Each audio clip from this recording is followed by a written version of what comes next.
क्या Donbas Crimea को फिर वापस ले सकता है यूक्रेन? यह सवाल उनसे पूछा गया था, जिसके जवाब में ज़ेलेंस्की ने इस बात का जिक्र किया है अंतर्राष्ट्रीय समुदाय को पुतिन पर कूटनीतिक दबाव डालना चाहिए। वो इस बात का जिक्र करते हुए नजर आ रहे हैं। इंटरनेशनल कम्युनिटी से एक तरह की अपील सीधे तौर पर नजर आती है। जंग के बीच ये प्रेसिडेंट ज़ेलेंस्की का बड़ा कबूलनामा सामने आया है। सवाल, क्या रूसी कब्जे वाले क्षेत्रों को छोड़ने पर ज़ेलेंस्की विचार करेंगे? जवाब देखिए, कानूनी तौर पर सरेंडर नहीं करेगा यूक्रेन, ये ज़ेलेंस्की ने क्लियर किया है। अगला सवाल, क्या यूक्रेन नाटो में शामिल होगा? वो मुद्दा जिसकी बुनियाद पर इस जंग की शुरुआत हुई।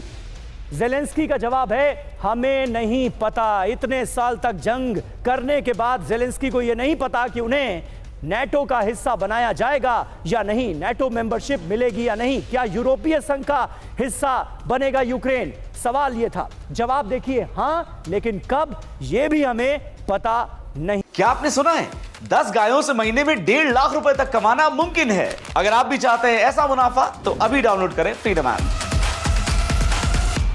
ही हैं, ये कह रहे हैं ज़ेलेंस्की का ये कबूलनामा। बख्शी सर, इसे क्या माना जाए, इसे कैसे आप देखते हैं? इतने सालों की जंग लड़ने के बाद ज़ेलेंस्की को ये भी पता नहीं कि वो नाटो के मेंबर बनेंगे या नहीं बनेंगे। यूरोपीय संघ के मेंबर तो बन जाएंगे ऐसा उनको लगता है, लेकिन कब बनेंगे ये भी नहीं पता।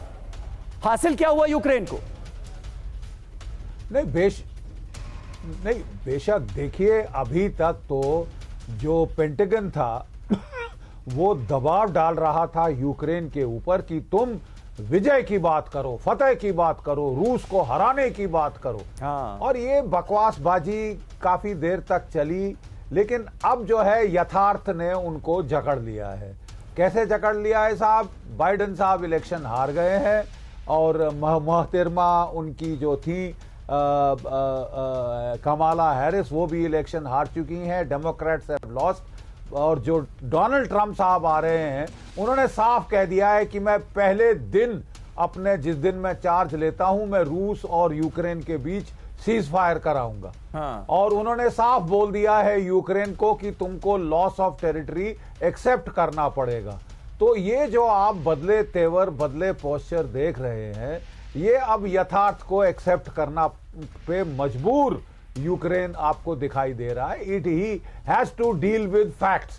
अभी तक तो वो आप फिक्शन प्रोपगेट करते रहें, टीवी चैनल्स पे, सोशल मीडिया चैनल्स पे इंफॉर्मेशन वॉर करते रहें लेकिन अब आपको रियलिटी से डील करना पड़ेगा। रियलिटी ये है कि पूरा डॉनबास रूस ने जकड़ लिया है, पूरा क्रीमिया रूस की ऑक्यूपेशन के अंदर है और लैंड ब्रिज टू क्रीमिया भी सिक्योर कर लिया गया है। 20% इलाका यूक्रेन का अब रशिया के कब्जे में है और कोई ताकत उसको हिला नहीं सकती। यूक्रेन तो बिल्कुल नहीं हिला सकता।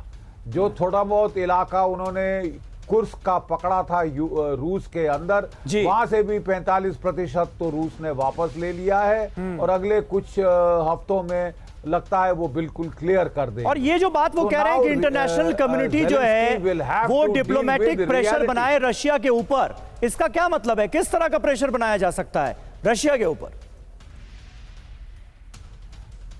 नहीं, देखिए, अब आप रशिया को 3 साल लड़ाने के बाद इस पे थोड़ी ना मजबूर करेंगे कि हाँ नहीं साहब, ये यूक्रेन जो है नेटो का हिस्सा बनेगा। हाँ। नंबर 1।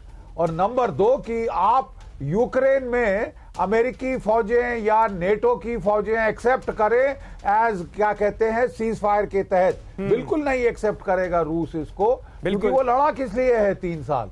लड़ा इसलिए कि ये नेटो का मेंबर नहीं बन सकता। हाँ। नेटो की फौजें यहां नहीं आ सकती। और अब आप बोलें कि साहब सीज फायर के बहाने आप एक्सेप्ट करें डीमिलिटराइज जोन, आप एक्सेप्ट करें कि इसको पीस कीपर जो होंगे यूरोपीय देश होंगे, तो आई डोंट थिंक रूस इसको एक्सेप्ट करने वाला है। बिल्कुल। अगर पीस कीपर्स आएंगे तो वो न्यूट्रल देशों के होने पड़ेंगे, जैसे कि इंडिया और एशियन देश वगैरह। जो कि इसमें इन्वॉल्व नहीं है। बिल्कुल सही बात है। और यूक्रेन के राष्ट्रपति जेलेंस्की का ये कबूलनामा देखकर एक ही बात याद आती है कि बदले बदले से सरकार नजर आते हैं। वहीं देखिए, यूक्रेन में सैनिक तैनात कर सकते हैं यूरोपीय देश, ये बड़ी खबर आ रही है। रूस से सीजफायर होने पर सैनिकों की तैनाती। यूक्रेन में 1 लाख शांति सैनिकों की तैनाती का प्लान है। रॉयटर्स की रिपोर्ट में ये बड़ा दावा किया गया है। रूस से सीजफायर होने की सूरत में सैनिकों को तैनात किया जाएगा। 1 लाख शांति सैनिकों की तैनाती की बात सामने आ रही है। तो यूक्रेन में यूरोपीय यूनियन की सेना, जी हां, यूक्रेन में 1 लाख शांति सैनिकों की तैनाती का प्लान है। रूस से सीजफायर होने पर यूक्रेन जा सकते हैं ईयू के ये शांति सैनिक। ब्रिटेन, फ्रांस, जर्मनी, इटली और पोलैंड रोटेशन में भेज सकते हैं सैनिक। पेरिस में मैक्रोन, जेलेंस्की की मौजूदगी में ट्रंप ने यह प्रस्ताव रखा था।